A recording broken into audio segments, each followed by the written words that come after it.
komba tata ya mwana pe ya molimo mosantu tika ete lipamboli ya kolo na biso yesu kristu bolingo tata nzambe mpe sungi ya molimo mosantu ezala na biso lelo loyo mpe libela na kombo tata ya mwana pe ya molimo mosantu amen. Toye kimbangisi toye kimbangisi toye Oyez, espoir du monde et église universelle. Le 6 avril, oyez. Oyez. Le 6 avril, oyez. Oyez. Et où nous est Jamais. la combat de tata et moi on a fait un monument au centre de Bosso de Jean Sylvain Botte et Madonna. Le long tali, mon collègue le 6 avril, l'engé aussi te le bien en haut. La langue fait tout ça, mais on a les bonnes délits, on a plus ça le 6 avril, mon collègue en haut, tout ça, mais on a les bonnes délits. Mon collègue le spécialité dans haut, c'est que il y a solo tout ceux qui bison na bino na bandako to sanganité pour na ko bondela to sanganité pour na ko kukumisa mokolo yo nzambe ayokela kibana ya batu mawa andimaki ko sala alliance ya sika yango moni akitisaki instrument ya évangélisation oyo a permettre kibana ya batu basangana balo bakombo na ye a permettre kibana nzambe basangana bamema sango à travers le monde. Le 6 avril, c'est ce que ça représente. Ça veut dire que ebandeli ebandeli likambo pona biso bana ya bato ebandeli ya mawa ya nzambe ya présence ya nzambe na kati na biso parce que na slogan ya biso tolobi kimbangiste oye espoir du monde église universelle. Donc vous allez qu'attendre vous allez qu'okende vers universalité ya lingoma. Ça veut dire que biso nyonso to retrouver nzambe oya biso le vrai nzambe o biso to sambela biso na nzambe beaucoup to embaka Nzambi vya samba masemeto yinzambi tout samba. Non, ça veut dire même nzambo bakoko na biso basambelaki utakala yende tolingi to retrouver. Yende tolingi to retrouver sens ya le 6 avril. En sens même il y a slogan mingi tolobakango tamsu to se rendre compte ya slogan tolobaka espoir du monde église universelle. Tolobango kaka boye to comprendre sens na moté. Il faut milobete yo église universelle. Donc yo mona papa Simon Kimbango okomi prêt ya okende koteya tina Rome okomi prêt ya okende koteya tina na Arabie Saoudite pa ba musulman kuna okomi prêt ya okende koteya bango pe bala na nzambe ya solo.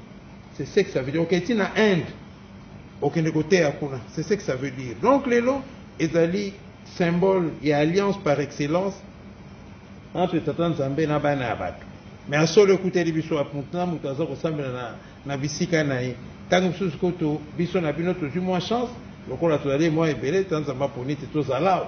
to ko sambela po te drapeau na ye et vendre te mukolo wana parce que ezali recommandation alors ba ki te drapeau na faut tele le 6 avril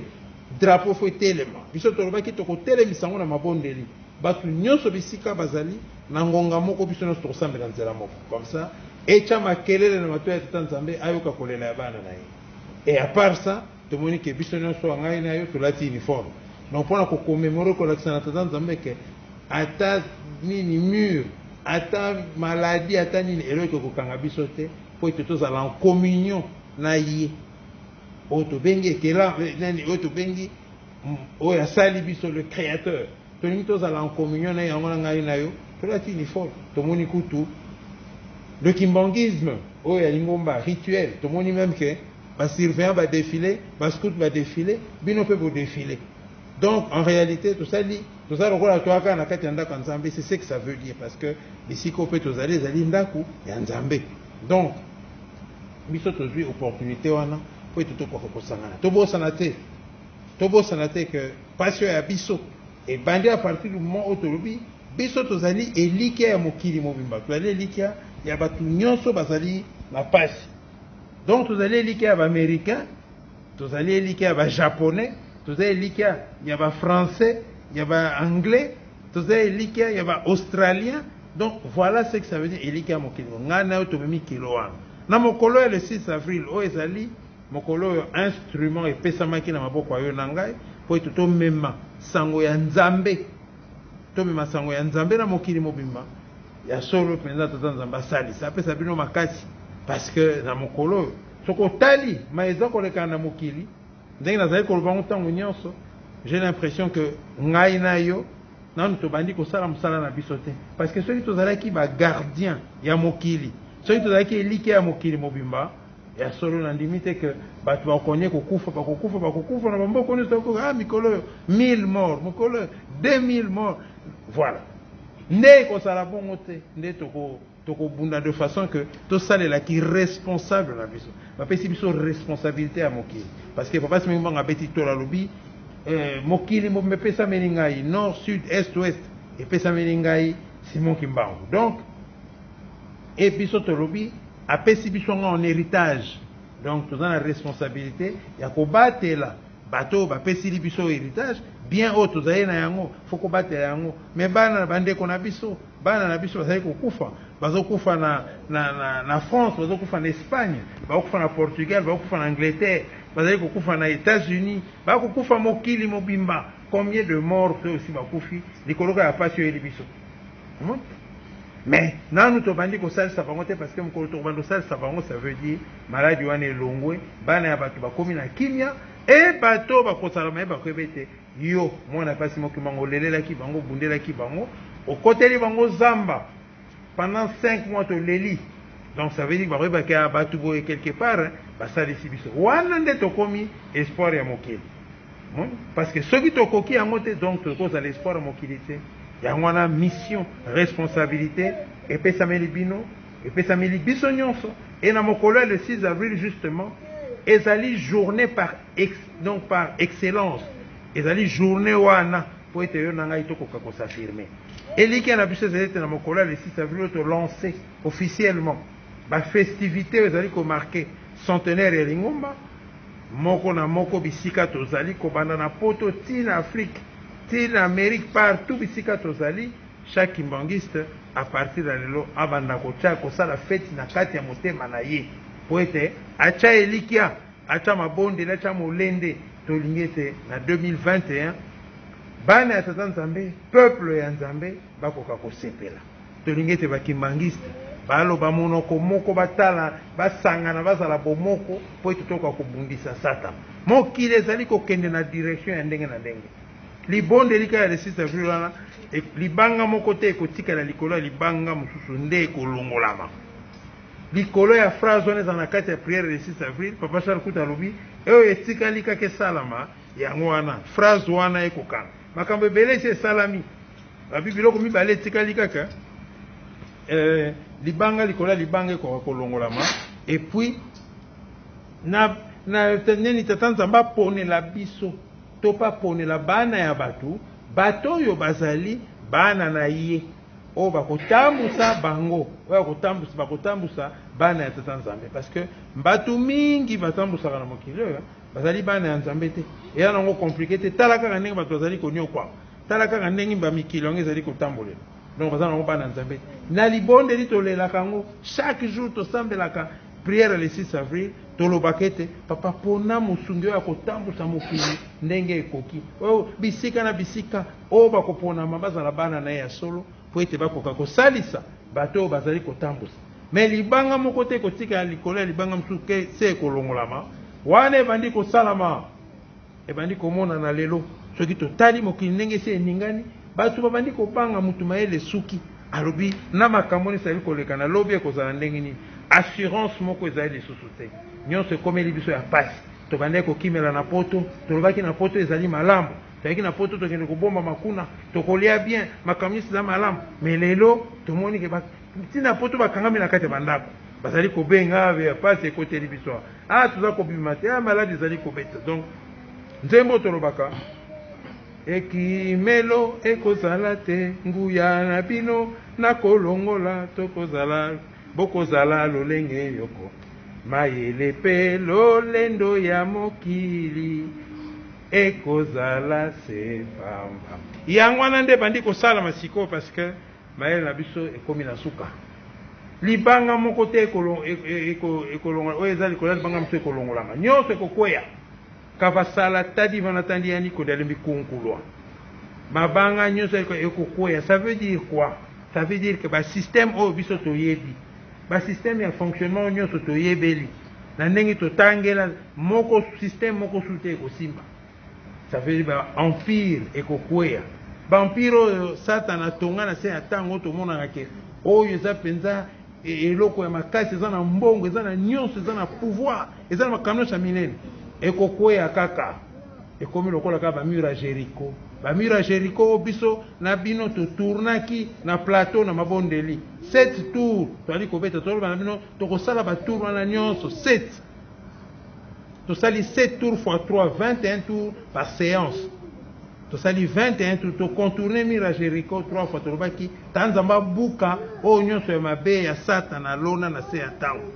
todeboulone système na mabondeli na kolela na biso tobundeli po ete système kwa kokwea kavasala tadi vana tandi yandi kodali mikunkulwa c'est ce que ça veut dire lelo pona lelo ngai na yo mwana ya pasi mokimbangu bisika nyonso azali na oyo baza na kati ya église kimbangiste na oyo baza libanda oyo papa alobaki bana na nga bilembo bazali ebele baza libanda oyo bandimaka na philosophie oyo bandimaka vision ya papa Simon Kimbangu oyo bandimaka enseignement ya papa Simon Kimbangu oyo bandimelaka papa Simon Kimbangu mokolo ya lelo ezali mokolo ya feti mpo na biso pamba te ezali koannonce victoire na biso prochaine ezali koannonce bokei bokimi ya satana mpe reine ya tata nzambe oyo toza kozela oyo bakoko na biso bazelelaki oyo banyokomaki bandimaki baboma bango bandimaki bakufa bakende meme relégation na ntina wana yango wana ngai nayo nde tokozala nango bénéficiaire mokolo ya lelo ezala mokolo ya méditation mokolo ya réflexion mokolo ya mabondeli mokolo ya bénédiction mpo na bana ya nzambe po ete alleluya ya papa Simon Kimbangu kwa kotambola mokili mobimba bato nyonso bayeba ete ya solo likambo ya motuya likambo ya valeur ebandeli awa na bisika ya bato ya pasi bisika tozanga mbongo bisika kolia ya pasi kolala ya pasi komisalisa kisi ya pasi makambo nyonso ya pasi me tata nzambe aponi ebandela awa elikambo wana ebandeli awa yango nde tokende mokili mobimba donc tolobi kaka tata nzambe tika ete kombo na ye ekumisama parceke aponi biso kombo na ye ekumisama parceke malgré mabe na biso arécupéré biso filo de récupération arécupéré biso kombo na ye ekumisama pamba te malgré bitumba kobeta koyina kofinga konyokola kasi totikali ya kotelema mpe bendele na ye ezali ya kotelema civilisation oyo ya memi civilisation ya kibonzambe ezali debout eza ya kotelema toza na hymne national ezali toza na drapeau toza na nini toza na devise ya mboka toza na makambo nyonso esalaka ete entité neti mboka mobimbe fonction c'est toute une civilisation oyo papa Simon Kimbangu ayeli biso toza na basurveillant armé yango wana toza na nyonso eloko moko ezangi biso eloko moko ezangi eza kaka mbongo oyo toyembaka na nzembo mpe ntango ekoki nini jeteki mtembango mabimeza bolobaka nini na place wana ntango ifwe mangu ntango ifwe